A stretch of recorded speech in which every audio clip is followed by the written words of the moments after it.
बिस्मिल्लाहिर्रहमानिर्रहीम। आज हमारा वेव्स एंड ऑसिलेशंस का नेक्स्ट टॉपिक है different methods to describe the damping in simple harmonic motion. First of all तो हमें ये देखने की ज़रूरत है कि डैम्पिंग होती क्या है, व्हाट इज़ डैम्पिंग। तो हम सिंपल हार्मोनिक मोशन के बारे में पढ़ रहे हैं। सपोज कर लेते हैं हमारे पास एक पेंडुलम है, उस पेंडुलम को हम उसकी मीन से लेके जाते हैं एक्सट्रीम तक, उसको हम एम्पलीट्यूड दे रहे हैं 5।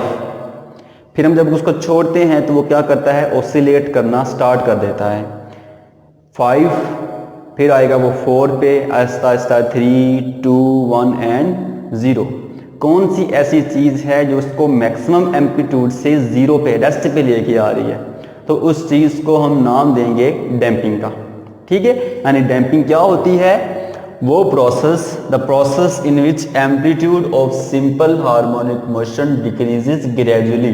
वो प्रोसेस जिसमें एम्पलीट्यूड जो होता है एक सिंपल हार्मोनिक ऑसिलेटर का, वो क्या करता है, ग्रेजुअली डिक्रीज करता है, आहिस्ता आहिस्ता कम होता है, उसे हम कहते हैं डैम्पिंग कहते हैं। ठीक है, और डैम्पिंग की फोर्स जो होती है वो किस पे डिपेंड करती है, वो डिपेंड करती है द वेलोसिटी या स्पीड ऑफ ऑसिलेटर। जितनी वेलोसिटी ज़्यादा होगी उस ऑसिलेटर की, उसके ऊपर जो लगने वाली डैम्पिंग की फोर्स है वो भी उतनी ही ज़्यादा होगी। इतना फास्ट होगा, उसको रोकने के लिए जो डैम्पिंग की फोर्स है वो भी उतनी ही ज़्यादा फास्ट होगी, उतनी ही ज़्यादा चाहिए होगी हमें। ज़्यादा वेलोसिटी है तो डैम्पिंग की फोर्स भी ज़्यादा चाहिए होगी उसको रोकने के लिए, उसके एम्पलीट्यूड को डिक्रीज करने के लिए। सो डैम्पिंग की फोर्स जो है वो डायरेक्टली प्रोपोर्शनल है to the velocity of the simple harmonic oscillator. Next, proportionality खत्म करते हैं, हमारे पास प्रोपोर्शनलिटी कांस्टेंट आ जाता है नेगेटिव और। ठीक है, नेगेटिव क्यों हम लेंगे, क्योंकि जो डैम्पिंग की फोर्स होती है उसकी जो डायरेक्शन होती है वो वेलोसिटी के क्या होती है, ऑपोजिट होती है। ठीक है, यानी इसकी वेलोसिटी को क्या करना होता है, कम करना होता है, तो उसके नेगेटिव ये एक्ट करेगी फोर्स जो है। अब वो हमारे पास वेलोसिटी क्या होती है, velocity is the derivative of displacement with respect to time. ठीक है, उसको हम लिख सकते हैं एक्स डॉट, यानी फर्स्ट टाइम डेरिवेटिव। ठीक है, नेक्स्ट, अब नेक्स्ट हमारे पास जो डैम्पिंग के लिहाज से जो ऑसिलेशंस होती हैं एक सिंपल हार्मोनिक ऑसिलेटर की, वो दो होती हैं। First of all undamped oscillations. Undamped oscillations कौन सी होती हैं, जिनमें जो एम्पलीट्यूड होता है वो क्या रहता है, रिमेन सेम रहता है। मिसाल के तौर पर हमारे पास ये पेंडुलम है, इसको हम मैक्सिमम एम्पलीट्यूड पे ले जाके छोड़ देते हैं तो उसका एम्पलीट्यूड क्या होगा, ग्रेजुअली डिक्रीज कर जाएगा। लेकिन अगर इसको हम क्या कर दें, कंटिन्यूसली हम इसको क्या करते रहें, इसको हम फोर्स लगाते रहें उसके ऊपर, उसको हम मोशन देते रहें, यानी कंटिन्यूसली हम क्या देते हैं, इसको एनर्जी देते रहें, तो इसका एम्पलीट्यूड क्या रहेगा, रिमेन सेम रहेगा। ऐसी जो ऑसिलेशंस होती हैं उनको नाम देते हैं हम अनडैम्प्ड ऑसिलेशंस का। यानी अगर हम हमारे पास हम ग्राफिकली देखें इसको, हम तो ग्राफिकली हमारे पास क्या है, एक्स के लॉन्ग हम टाइम वेरी कर रहा है और वाई के लॉन्ग एम्पलीट्यूड वेरी कर रहा है। तो एम्पलीट्यूड इसमें क्या है, हमारे पास हर पॉइंट के ऊपर सेम है। ठीक है, तो ऐसी ऑसिलेशंस को नाम देते हैं हम अनडैम्प्ड ऑसिलेशंस का। और इनके लिए जो हम यूज करते हैं equation of displacement it is equal to X is equal to A. यहाँ पे ए क्या है, एम्पलीट्यूड है, साइन ओमेगा टी प्लस 5। ठीक है, जबकि इसके लिए जो एनर्जी होती है वो हम जानते हैं, elastic potential energy is equal to K A का स्क्वायर। ठीक है, जबकि ए का स्क्वायर, ए हमारे पास क्या है, A is representing to amplitude of simple harmonic oscillator. Next हमारे पास है डैम्प्ड ऑसिलेशंस। अब डैम्प्ड ऑसिलेशंस कौन सी होती हैं, ठीक है, वही बात कि अगर हम पेंडुलम को लेके जाते हैं एक्सट्रीम पे छोड़ देते हैं तो वो ग्रेजुअली उसका एम्पलीट्यूड डिक्रीज कर जाएगा। ठीक है, डिके कर जाएगा या फिर डाई कर जाएगा। अब इन विच एम्पलीट्यूड डिक्रीज ग्रेजुअली, यानी वो ऑसिलेशंस जिनमें एम्पलीट्यूड क्या कर जाता है, ग्रेजुअली आहिस्ता आहिस्ता कम हो जाता है, उन्हें हम कहते हैं डैम्प्ड ऑसिलेशंस। ठीक है, इसमें अगर हम ग्राफिकली देखें, एक्स के लॉन्ग टाइम वेरी कर रहा है, वाई के लॉन्ग एम्पलीट्यूड वेरी कर रहा है, तो एम्पलीट्यूड जो है वो ग्रेजुअली क्या कर रहा है, डिक्रीज कर रहा है। ठीक है, और यानी ये ग्रेजुअली क्या हो जाएगा, डाइज हो जाएगा, यानी पेंडुलम जो है वो एडियम रुक जाएगा। ठीक है, इसकी अगर हम देखते हैं इक्वेशन ऑफ डिस्प्लेसमेंट, तो यहाँ हमारे पास आ जाएगा X is equal to A, exponential function है हमारे पास आर टी ओवर 2m। ठीक है, अब ये हमारे पास फंक्शन क्या है, एक्सपोनेंशियल फंक्शन है। ठीक है, अब इसमें बात ये है कि एम्पलीट्यूड जो है वो टाइम के नेगेटिव है, यानी जैसे जैसे टाइम बढ़ता जाएगा एम्पलीट्यूड क्या होता जाएगा, कम होता जाएगा। ठीक है, क्योंकि हमारे पास ये ऊपर माइनस में है ना, अगर इसको हम सॉल्व करते हैं, सॉल्व आउट करते हैं, तो हमारे पास ये क्या आ जाएगा, डिनोमिनेटर में आ जाएगा RT/2m, ये क्या आ जाएगा, डिनोमिनेटर में आ जाएगा। ठीक है, तो जैसे जैसे टाइम बढ़ता जाएगा हमारी डिनोमिनेटर की वैल्यू क्या होती जाएगी, वो बढ़ती जाएगी। डिनोमिनेटर बड़ा होगा, नोमिनेटर छोटा होगा, तो वैल्यू क्या होती जाएगी, कम होती जाएगी। ठीक है, यानी टाइम के बढ़ने के साथ साथ एम्पलीट्यूड क्या होता जाएगा, कम होता जाएगा। दैट इज हम क्यों यूज करते हैं नेगेटिव साइन, क्योंकि टाइम के बढ़ने से टाइम बढ़ता जाएगा, जैसे जैसे टाइम स्पेंड होता जाएगा एम्पलीट्यूड क्या होता जाएगा, डिक्रीज होता जाएगा। ठीक है, अब हमारे पास यहाँ पे ओमेगा प्राइम, मेगा प्राइम क्या है हमारे पास कि फ्रीक्वेंसी भी क्या होती जाएगी, चेंज होगी, फ्रीक्वेंसी भी कम होगी ऑब्वियसली। ठीक है, ओमेगा प्राइम t इंटू 5। ठीक है, अब हमने क्या देखना है, हम अपने मेन टॉपिक की तरफ आते हैं। ये तो हो गया डैम्पिंग। अब हमने क्या देखना है, डिफरेंट मेथड्स हमने देखने हैं जो कि सिंपल हार्मोनिक मोशन के जो डैम्पिंग है उसको डिस्क्राइब कर सकें। ठीक है, तो उन मेथड्स की तरफ आते हैं जी, मेथड्स।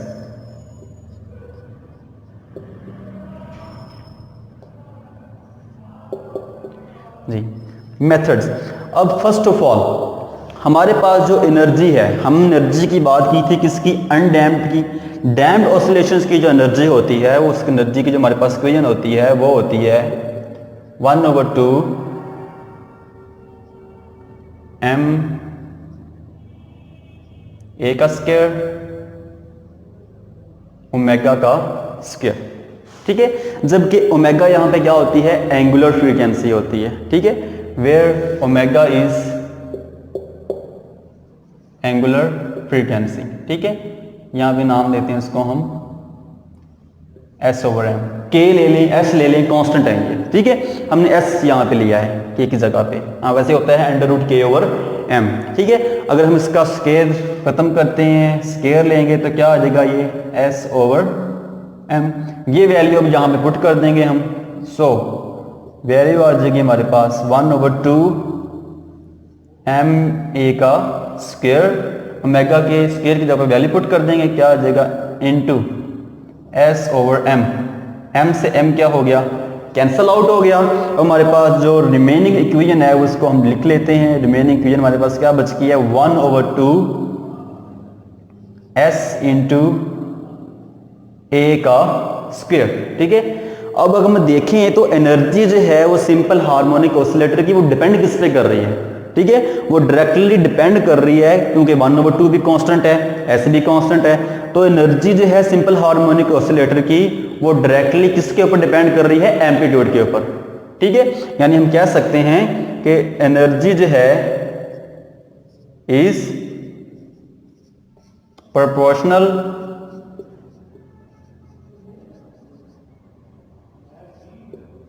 टू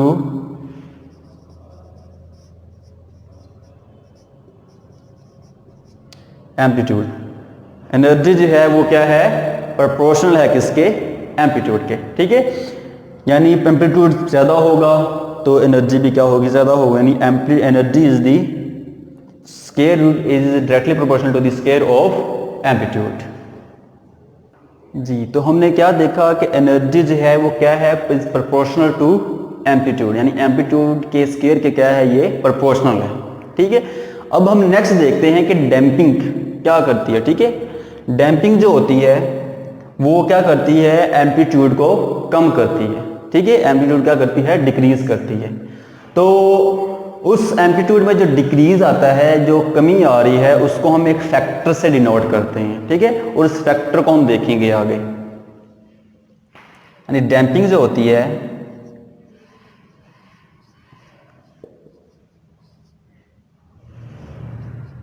डैम्पिंग क्या करती है, डिक्रीज करती है। डिक्रीज करती है किसको, द एम्पलीट्यूड को।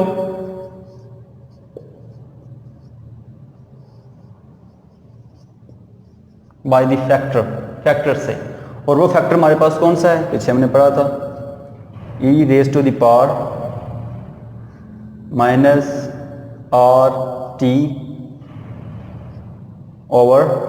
T/2m। ये हमारे पास फैक्टर होता है जिस फैक्टर से वो क्या करती है, एम्पलीट्यूड को डिक्रीज करती है। हमने पढ़ा था कि एम्पलीट्यूड जो है वो क्या है, टाइम के नेगेटिव है, यानी टाइम बढ़ता जाएगा तो एम्पलीट्यूड कम होता जाएगा।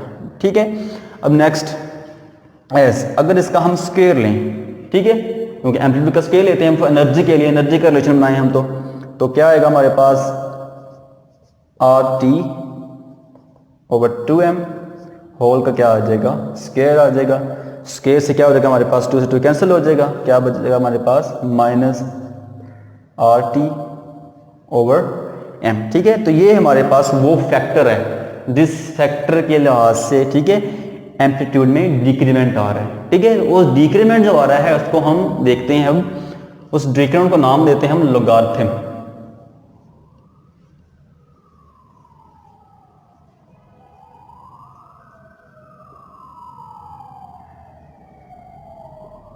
Logarithmic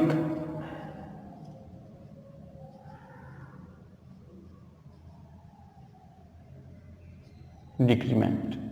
ji, logarithmic decrement, what is logarithmic decrement. ठीक है, लोगारिथमिक डिक्रीमेंट हमारे पास है the rate at which amplitude dies away.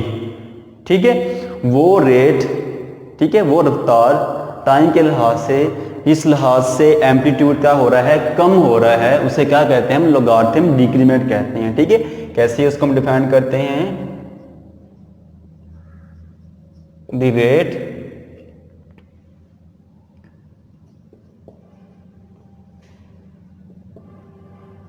By which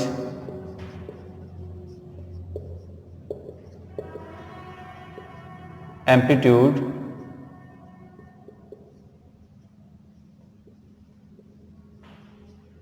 dies away.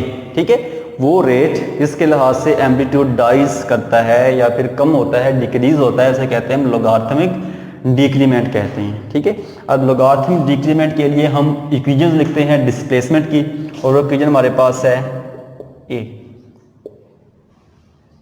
Ji, equation हमारे पास क्या थी, माइनस RT ओवर 2m, ये वो फैक्टर जिसके लिहाज से एम्पलीट्यूड डिक्रीज हो रहा है, डाइज अवे हो रहा है, इनटू में sign omega prime t plus five. ठीक है, अब यहाँ पे हम अजम्पशन करते हैं। ठीक है, अजम्पशन क्या करते हैं, यहाँ पे हम चूज करते हैं कि सपोज कर लेते हैं कि फाइव जो है यहाँ पे हमारे पास है पाई बाय 2, 90, यानी फेज का डिफरेंस जो है यहाँ पे वो कितना है, पाई बाय 2 है। अगर पाई बाय 2 हो तो फिर हमारे पास एम्पलीट्यूड क्या होगा, ठीक है, डिस्प्लेसमेंट क्या होगा, ए इज इक्वल टू, हम इसको ले लेते हैं A0 जी minus RT over 2m to sine omega prime t plus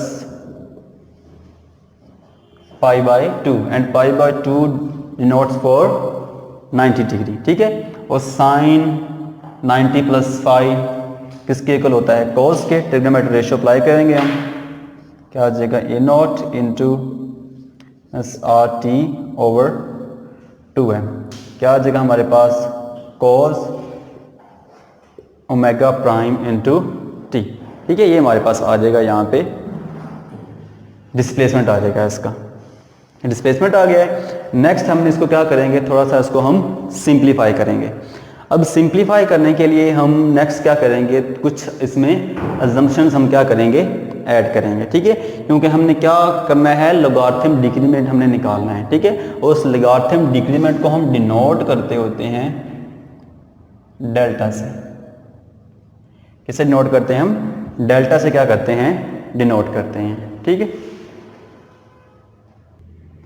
जी, तो अब देखेंगे हम कि एम्पलीट्यूड मैक्सिमम कब होता है इसका।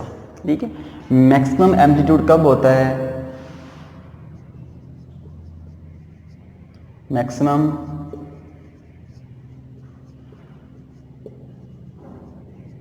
एम्पलीट्यूड। ठीक है, मैक्सिमम कब होता है,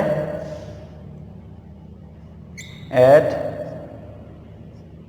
time t is equal to 0, जब टाइम क्या होता है, इज इक्वल टू 0 के होता है। ठीक है, टाइम t हम 0 पुट करेंगे तो वैल्यू हमारे पास क्या आ जाएगी, ए नॉट इंटू टाइम t 0 हो जाएगा तो e की वैल्यू e की पावर क्या आ जाएगी 0 आ जाएगी cos इंटू 0।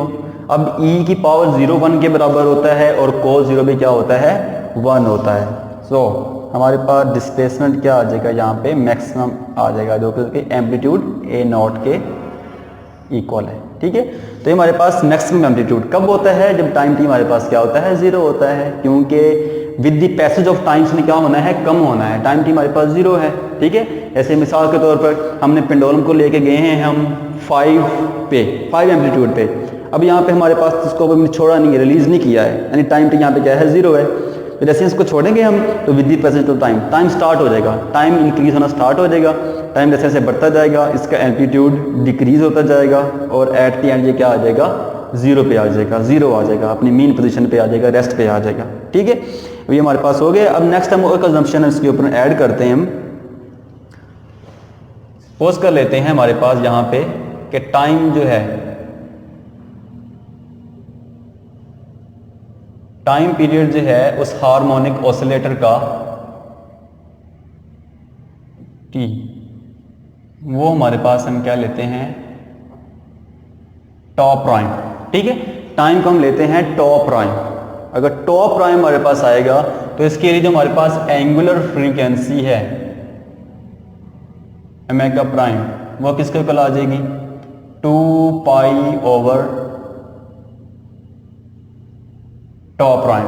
ठीक है, एंगुलर फ्रीक्वेंसी हमारे पास क्या होती है द नंबर ऑफ रेवोल्यूशंस पर सेकेंड। ठीक है, एक सेकंड में होने वाले नंबर ऑफ रेवोल्यूशंस। ठीक है, क्योंकि हमने पढ़ा था कि जो सिंपल हार्मोनिक मोशन होता है is also uniform circular motion, और यूनिफॉर्म सर्कुलर मोशन में जो एक 1 रेवोल्यूशन होती है वो 2 पाई के बराबर होती है। ठीक है, तो omega is equal to 2 pi over top prime लेंगे हमने यहाँ पे अजम्पशन ऐड की है कि लेट्स सपोज कर लिया है हमने कि जो टाइम पीरियड है सिंपल हार्मोनिक ऑसिलेटर का वो टॉप प्राइम है। ठीक है जी, तो यहाँ पे हम क्या कर देंगे इसमें वैल्यूज पुट कर देंगे, ये हमारे पास कोई नंबर ले लेंगे, इसको हम 2 कोई नंबर 2 ले लेंगे जी। सो बाय कोई नंबर 2 पुट कर देंगे, इसको हम कोई नंबर पुटिंग इन कोई नंबर 2 जी। x is equal to A naught e की पावर, एम्पलीट्यूड ले लेते हैं हम इसके लिए, एम्पलीट्यूड हम ले लेते हैं फर्स्ट अजम्पशन के लिए हम a1 ले लेते हैं। ठीक है, ये फर्स्ट अजम्पशन है हमारे पास, a1 एम्पलीट्यूड ले लेते हैं हम जी। Raise to the power minus RT over 2m into cos omega prime की वैल्यू पुट करेंगे which is equal to 2 pi over top prime जी। यहां पे भी टी की जगह क्या पुट करेंगे हम टॉप प्राइम। ठीक है, अब यहां पे भी हम हमारे पास क्या था ओमेगा प्राइम टी की जगह क्या पुट करेंगे हम टॉप प्राइम। ठीक है जी, टॉप प्राइम से टॉप प्राइम क्या हो जाएगा कैंसिल हो जाएगा, cos 2 पाई की वैल्यू जो क्या होती है मैक्सिमम होती है, इसलिए वैल्यू लिखेंगे उसको हम डायरेक्ट लिख देंगे कि हमारे पास a1 जो है वो इज इक्वल टू है a naught into minus r top prime over 2m। ठीक है, अब ये जो एक्सपोनेंशियल फंक्शन है इसको हमने पॉजिटिव बनाना है, जिसको हम क्या कर लेंगे इस इक्वेशन को रीअरेंज कर लेंगे, रीअरेंज करेंगे तो हमारे पास आ जाएगा a naught over a1 is equal to e raise to the power r top prime over 2m। ठीक है, अब हम लॉगरिथम डिक्रीमेंट की बात कर रहे हैं। ठीक है, तो ये जो है हमारे पास टर्म वेयर ये जो है हमारे पास r top prime over 2 prime ये बराबर होता है डेल्टा के। ठीक है, जबकि डेल्टा क्या है हमारे पास लॉगरिथमिक डिक्रीमेंट, तो ये है हमारे पास हमारा रिक्वायर्ड लॉगरिथम डिक्रीमेंट। ठीक है, लॉगरिथम डिक्रीमेंट कैसे करेंगे, इसको हम लॉग ले लेंगे जी। क्या आ जाएगा हमारे पास log into a naught over a1 जबकि लॉग से एक्सपोनेंशियल फंक्शन एंटी लॉग जो होता है वो कैंसिल आउट हो जाता है, तो बाकी क्या बच जाएगा हमारे पास आर टॉप प्राइम ओवर 2, ठीक है। या इसको ले लेंगे हम A naught over A1 is equal to delta, यानी ये हमारे पास आ गया है हमारा logarithmic decrement which is the ratio of two amplitudes, ठीक है, इनिशियल और final amplitude. Is it clear? तो ये हमारे पास आ गया है डेल्टा। डेल्टा क्या है? इज लोगारिथमिक डिक्रीमेंट, ठीक है, यानी एम्पलीट्यूड में आने वाला जो डिक्रीमेंट है विद रिस्पेक्ट टू टाइम, यानी the rate of decrement of amplitude with respect to time, ठीक है। तो ये क्या है? रेशियो है बिटवीन टू एम्पलीट्यूड, इनिशियल और फाइनल में, ठीक है। इसी तरह अगर हम यहाँ में पुट किया था हमने first t is equal to top put किया था, अगर हम पुट करें for t is equal to 2 top prime, t is equal to 2 top prime, तो हमारे पास क्या आ जाएगा? सेम रिलेशन जी, यहाँ पे आ जाएगा हमारे पास A2 जी, क्या आ जाएगा इंटू में A नॉट, वही A raise to the power हमारे पास क्या आ जाएगा? Minus R into 2t prime over 2, ठीक है, क्योंकि cos 2 पाई तो वो क्या हो जाएगा? अगेन वो कैंसिल आओ, वो मैक्सिमम वैल्यू आएगी, तो उसको हम यहाँ पे निगलेक्ट कर रहे हैं जी, डायरेक्ट लिख रहे हैं हम उसको A naught into e to the power minus 2, यहाँ से हम ले लिए कॉमन, क्या आ जाएगा इंटू में R top prime over 2m, ठीक है। नेक्स्ट, तो ये हमारे पास उसकी क्या आ गई? अगेन वैल्यू आ गई है उसकी, ठीक है जी। तो अगेन A नॉट, जबकि R top prime over 2m किसके बराबर था? डेल्टा के इक्वल था, माइनस 2 इंटू में क्या आ जाएगा हमारे पास? डेल्टा आ जाएगा, ठीक है, इंटू A2। अगेन इसको लिखेंगे, क्या आ जाएगा? A नॉट ओवर A2, इसको पॉजिटिव बनाने के लिए, तो क्या आ जाएगा हमारे पास? A raise to the power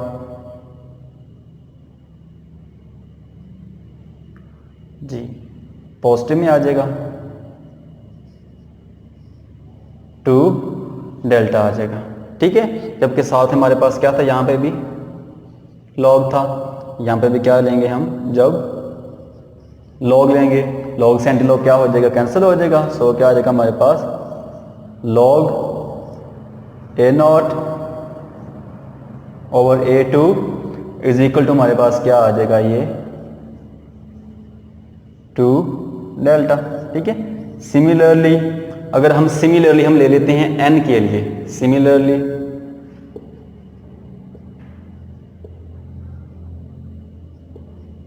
nth term के लिए क्या आ जाएगा हमारे पास? अगेन वही log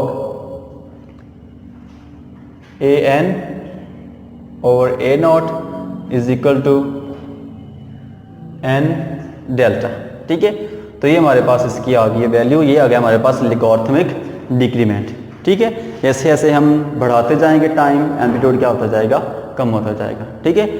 ये तो नेक्स्ट है हमारे पास relaxation of,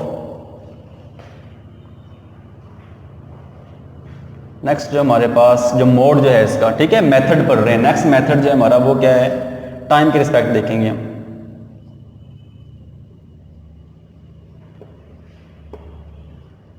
relaxation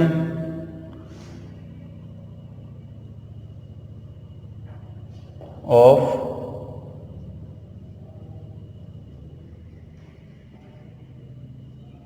modulus of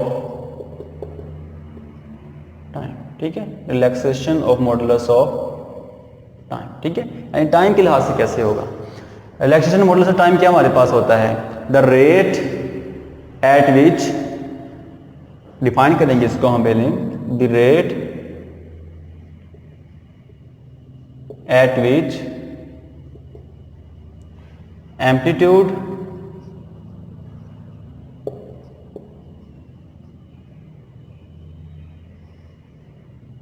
of simple harmonic oscillator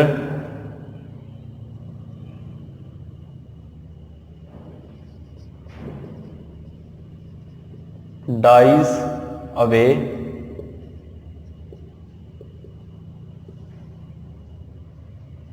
by the factor e raised to the power -1। ठीक है, ये वो रेट है जिसके लिहाज से किसी भी सिंपल हार्मोनिक ऑसिलेटर का जो एम्पलीट्यूड है वो e raise to the power -1 पे फैक्टर से डाई कर जाता है, कम हो जाता है, डिक्रीज हो जाता है। ठीक है, अगर हम जानते हैं e raise to the power -1, ठीक है, इसकी जो वैल्यू होती है वो होती है 0.368, ठीक है, जो कि अप्रोक्सीमेटली इक्वल होती है 0.37 के। अगर इसको हम लेते हैं परसेंटेज में तो यह आ जाएगा हमारे पास 37%। इट मीन्स कि वो टाइम जिसके दौरान सिंपल हार्मोनिक ऑसिलेटर का जो एम्पलीट्यूड है वो ओरिजिनल एम्पलीट्यूड के 37% रह जाए। ठीक है, यानी जिसका ओरिजिनल एम्पलीट्यूड है वो 100% था तो वो कम हो कितना रह गया है 37%। तो वो टाइम जो उसको लगा है 37% होने में उसे क्या कहेंगे हम, रिफ्लेक्शन मॉडुलस ऑफ टाइम कहेंगे। ठीक है, तो ये हमारे पास है। हमारे अब इसके हम क्वेश्चन देख लेते हैं। तो क्या आ जाएगा हमारे पास, वही लेंगे हम जी, एम्पलीट्यूड टाइम के लिए ले लेंगे हम। ठीक है, is equal to A naught. अब आ जाएगा हमारे पास A raise to the power वही again minus R T over 2m, RT/2m। और हमने क्या करना है, इस e raise to the power -RT/2m को हमने e raise to the power -1 की फॉर्म में लेके आना है। ठीक है, तो यहाँ पे हम क्या करेंगे, पुट कर देंगे हम, यहाँ वैल्यू पुट करेंगे हम। ठीक है, वैल्यू पुट करेंगे हम, suppose ET into A naught e raise to the power, value put करेंगे हम जी। तो क्या वैल्यू पुट करेंगे हम यहाँ पे, e raise to the power R की वैल्यू पुट कर देते हैं। तो क्या आ जाएगा हमारे पास T/2m, 2m/t। ठीक है, r की वैल्यू पुट कर देंगे हम, put r is equal to 2m/t जी। क्या हो जाएगा हमारे पास, यहाँ पे कैंसिल हो जाएगा, m से m कैंसिल, t से t कैंसिल, t से 2 कैंसिल। तो क्या बच जाएगा हमारे पास, AT is equal to A naught e raise to the power -1। ठीक है, तो ये हमारे पास क्या आ गया, रिवार्ड इक्वेशन आ गई है। ये हमारे पास इक्वेशन आ गई है the relaxation of time modulus की। ठीक है, तो ये हमारे पास हो गया आपका relaxation of modulus of time. तो नेक्स्ट हमारा जो लास्ट मेथड है वो है द क्वालिटी फैक्टर। जैसे हमने पीछे पढ़ा था द टाइम फैक्टर जो था, ठीक है, जो relaxation of time modulus time में था हमारे पास। नेक्स्ट है हमारे पास द क्वालिटी फैक्टर, से क्यू फैक्टर कहते हैं। क्वालिटी फैक्टर को अगर हम देखते हैं अपनी डेली लाइफ के अंदर, ठीक है, तो क्वालिटी हमारे पास क्या है कि कोई चीज़, ठीक है, या कोई ऑब्जेक्ट है वो अपने काम को या अपने फंक्शन को कितना एफिशिएंटली कर रहा है। ठीक है, तो उसकी क्वालिटी इतनी ही ज़्यादा अच्छी होगी। मिसाल के तौर पे हम एक अपना डेली लाइफ में हम यूज़ करते हैं, सेलफोन यूज़ करते हैं, सेलफोन से जो हम काम लेते हैं तो ज़्यादा अच्छे तरीके से करेगा, तो मतलब उतनी ही उसकी क्वालिटी अच्छी है। जैसे एक रेफ्रिजरेटर का काम होता है चीज़ों को कोल्ड करना, स्टोर करना, ठीक है, फ्रीज करना, अगर वो ज़्यादा अच्छे तरीके से अपना काम कर रहा है तो उसकी क्वालिटी भी क्या है, उतनी ही ज़्यादा अच्छी है। ठीक है, तो क्वालिटी आमतौर पे डिपेंड करती है, वो डिपेंड करती है उसकी एनर्जी के ऊपर। ठीक है, अगर हम बात करते हैं सिंपल हार्मोनिक मोशन की, तो the quality is it's energy. जितनी उसकी एनर्जी क्या होगी, ज़्यादा होगी, उतनी ही उसकी वाइब्रेशंस भी क्या होंगी, ज़्यादा होंगी, मतलब उसकी क्वालिटी जो है वो ज़्यादा अच्छी है। ठीक है, तो क्वालिटी फैक्टर क्या होता है? क्वालिटी फैक्टर हमारे पास वो फैक्टर होता है, ठीक है, वो रेट होता है जिसमें एनर्जी जो होती है वो डिके करती है by the factor of e raise to the power minus 1 से, ठीक है। जैसे हमने पढ़ा था पीछे कि एनर्जी जो होती है वो डिपेंड करती है एम्पलीट्यूड पे, यानी energy directly proportional to the square of amplitude, ठीक है। अब इसको हम लिखते हैं, ठीक है जी, तो क्या आ जाएगा? सो ए का square equal to A naught का square into e to the power minus R T over 2m whole का क्या आ जाएगा? स्क्वायर आ जाएगा, ठीक है जी। अब नेक्स्ट क्या आ जाएगा हमारे पास? अगर हम स्क्वायर लेते हैं 2 से 2 क्या हो जाएगा? कैंसिल हो जाएगा, क्या बचेगा? Minus R T over M. यहाँ पे हम इसको -1 बनाने के लिए हम पुट करते हैं t is equal to m over r, put करेंगे rm से rm कैंसिल हो जाएगा, क्या आ जाएगा? e raise to the power -1, ठीक है। अब इसको हम अगर लिखते हैं in the terms of energy तो क्या आ जाएगा? e is equal to E naught, ठीक है। इसकी हमारे पास क्या है? e टू पावर -1, क्योंकि एनर्जी जो है वो डायरेक्टली प्रोपोर्शनल किसके है? एम्पलीट्यूड है, ठीक है। तो ए नॉट की स्क्वायर और ए की स्क्वायर जगह पे लिख सकते हैं ई और ई नॉट, ठीक है। अब एनर्जी मैक्सिमम कब होती है? जब टाइम इज इक्वल टू किसके होता है? 0 के होता है। टाइम इज इक्वल टू 0 होगा, e raise to the power क्या आ जाएगी? 0 आ जाएगी, 0 की value e raise to power 0 की वैल्यू 1 होती है, इज इक्वल टू क्या आ जाएगा? ई नॉट क्या आ जाएगा, ठीक है। अब जबकि m over r, t is equal to m over r हमारे पास वो टाइम है जिसके दौरान ऑसिलेटर जो होता है वो वाइब्रेटेड करता है कितना? Omega prime m over r। Omega prime m over r कहाँ से आया है? क्यों, कैसे आया है? हम जानते हैं कि थीटा हमारे पास क्या है?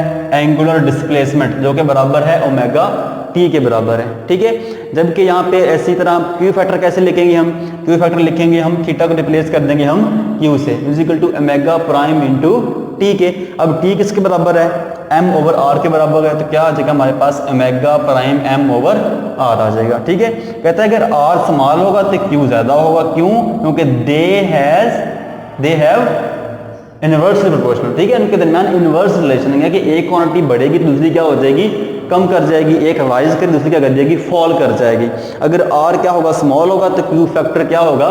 ज्यादा होगा, ठीक है। इसलिए हम क्या लिख सकते हैं? s over m is very very greater than r square over 4m।